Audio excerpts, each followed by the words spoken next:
c'est le grand moment mu pour ma demain tamit bu fekkee am na parce que d'après li ñu gis ci pré-saison bi il mérite de jouer cette finale. Donc s'il a l'occasion de jouer cette finale na explosé wu et je pense que ni avant championnat di ubbi il va trouver preneur. Merci beaucoup Idi pour les commentaires. On va toujours enchaîner notre actualité di leen fàttali rek ci kanam tuuti on va se retrouver au niveau de Sport Life 221 ñu continuer foofu li nga xamante ne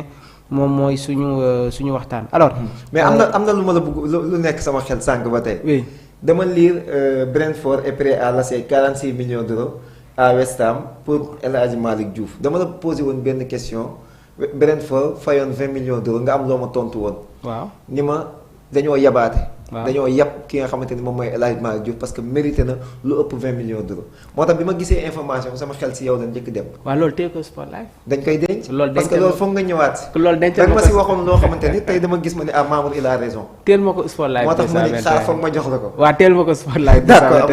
merci beaucoup Idi alors ba tey sur l'actualité on va parler de Crépin Diatta Crépin bientôt officialisé Crystal Palace dafa mel ni jamono ji ñoom ñoo nekk ci kanam de pour transfert bi. waaw man moom dama jàpp ni tey jii Mamour. parce que gis naa Paris FC dugg si. Lyon dugg si. te Crépin yaakaar naa képp ku ko am. tey jii tu as signé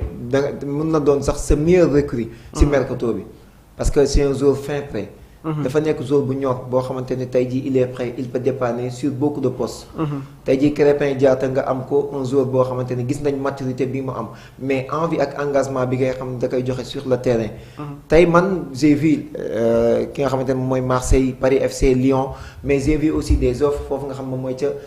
Angleterre. mais bu ma gisee nag Crystal Palace di accélérer lu ni mel. man dama am benn satisfaction boo xamante ni dama souhaiter à ce que mu signé foofu nga xam ne moom mooy ca Crystal Palace parce que Crépin il est temps mu découvrir li nga xamante moom mooy la Premier League parce que il a le potentiel le talent est là et Crépin Diatta est un joueur boo xamante ni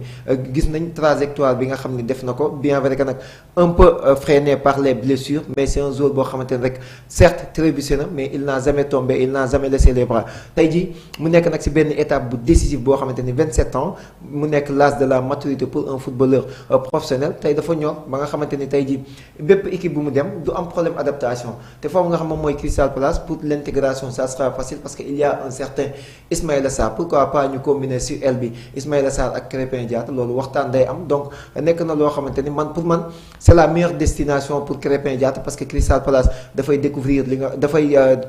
dafay jouer foofu nga xam moom mooy ca Europe ginnaaw nag bi ñu jëlee Conference League la saison passée ñu am une équipe compétitive malgré le départ de ki nga xam ne moom mooy Olivier Glasner malgré le départ de Maxence Lacroix donc il y aura de la place il y aura de l'espace pour Crépin Diatta et Crystal Palace est un choix idéal donc pour man yaakaar naa agent mi war nañ mën a accélérer ces négociations là pour nga xamante ne Crépin dina mën a rebondir foofu nga xam ne moom mooy ca Angleterre parce que c'est un joueur boo xamante ni malgré son manque de temps de jeu foofu nga xam moom mooy ca Monaco mais il a prouvé que c'est un grand joueur durant la Coupe d'Afrique ainsi que li nga xamante ni moom mooy la Coupe du Monde mu wane ni kat il a le potentiel et il peut évoluer dans n'importe quel club c'est un latéral moderne un latéral dont beaucoup de clubs aura besoin pour rek ñu mën a am une animation offensive waaye tamit c'est un joueur boo xamante ni défensivement tam il apporte énormément jàng na football il a démarré comme un numéro 10 actuellement il est un arrière droit donc kooku il est fin prêt c'est un joueur boo xamante ni techniquement amul lu ñu koy reprocher défensivement il s'est très très beaucoup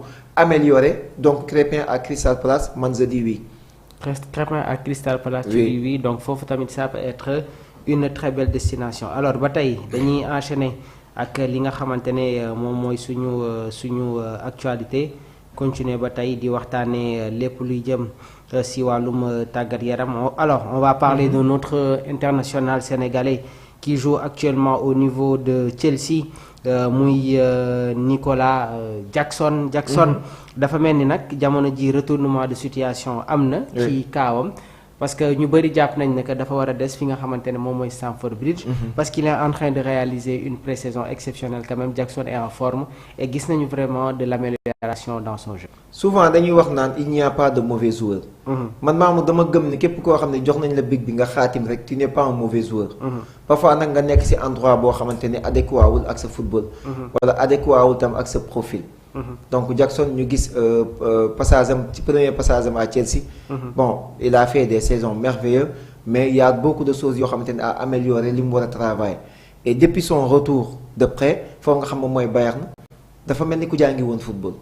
dafa mel ni ku mokkal lu bëri dafa mel ni benn koo xamante ne dafa ñëw jóge ci haut niveau ñëw tolloon ñoo xamante ne peut-être moo leen ëpp niveau tuuti démb j'ai vu beaucoup de commentaires ils disent même que ni Jackson dafa war a concurrencer ak Cole Palmer ci poste de numéro 10 dañ ko fa essayer 2 matchs yoo xamante ni il a donné satisfaction et on a vu benn complicité bi nga xamante ne am na ko ak son entraîneur. ñu am benn confiance ba nga xamante ne loolu sax moo gën a tax Chelsea décider pour ñu bàyyi ko fa. Il y a de la place parce que Jackson est actuellement en train de faire benn pré-saison boo xamante ne bu mucc ay il a le talent li ñu ko doon critiquer mooy l'aspect comportemental mais tamit son manque d'efficacité donc s'il travaille sur ces 2 actions Jackson est un joueur boo xamante ni il peut sur une saison il peut faire plus de 7 passes décisives donc kooku noonu c'est quelque chose de significatif pour un footballeur de tel calibre tey ji ñu essayer que numéro 10 mu joxe satisfaction mais di créer ci participer ci animation bi mais tamit da ngay gis leen loo xamante ne man dafa mës a nekk fooram moo tax mu neex ma mooy lan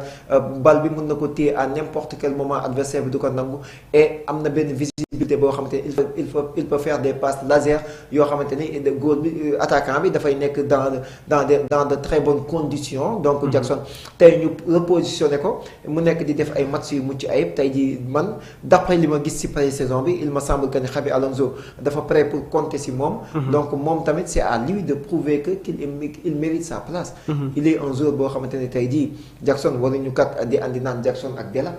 mais pour man Jackson techniquement est supérieur à Liam Delap bien vrai que nag instant bi benn longueur d'avance am na sur le cas de ki nga xam ne moom mooy João Pedro la saison qu'il a fait la saison dernière donc kooku il mérite d'être le numéro 1 au poste d'attaque mais Jackson c'est un joueur boo xamante ni man dama jàpp ni dina am temps de jeu maximal cette saison avec les Blues de Chelsea c'est à lui de saisir sa chance c'est à lui de se montrer c'est à lui de donner des top performances pour rester au sein de cette équipe mais tamit il peut travailler pour devenir un titulaire indiscutable au sein de cette équipe parce que y a de la place certes cette équipe dafa am qualité bu doy waar mais Jackson am na benn atout boo xamante ne am na ko mooy le talent amul ko ëpp talent Chelsea amul benn joueur boo xamante ni mën nga ni kii il est beaucoup plus technique efficacité mën naa ni kii moo dàq dugal Jackson mën naa ni kat kii moom moo gën a am lucidité devant les buts que Nicolas Jackson mais techniquement Jackson est un joueur boo xamante ni il fait des appels énormes mais tamit il fait des passes décisives donc man d'après li ma gisagum nii je vois qu'il est bien parti à rester foofu nga xam ne moom mooy sa Chelsea pour rek cette saison. Jackson bien parti pour rester fële nga xamante ne moom mooy ca Stamford Bridge est-ce que son entraîneur Xabi Alonso va le conserver donc jamono ji nag ñi ngi nekk di gis les réactions waaye tamit différentes appréciations yi nga xamante ne mi ngi jóge foofule ca Londres alors d'ici quelque temps on va se retrouver au niveau de